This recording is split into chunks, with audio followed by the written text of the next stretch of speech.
ang kasaganaang bunga ng kapayapaan. Inilarawan ni David ang pananalig niya sa kasaganaan ng kapayapaang kaloob ng Diyos. Sinabi niya, "Ang Panginoon ay aking pastol, hindi ako magkukulang. Pinahihiga niya ako sa luntiang pastulan, inaakay niya ako sa tabi ng mga tubig na pahingahan."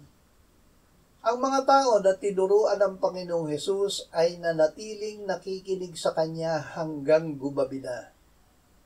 Sinabi ng Kanyang mga alagad na paalisin na niya ang mga tao upang makabili sila ng makakain.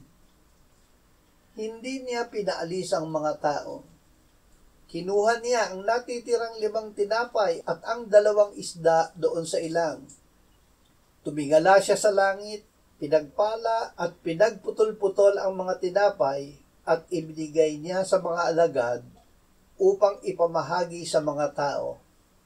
Kumain silang lahat at nabusog. Kanilang pinulot ang 12 kaing na puno ng pira-pirasong tinapay at mga isda. Ang mga kumain ay 5,000 lalaki.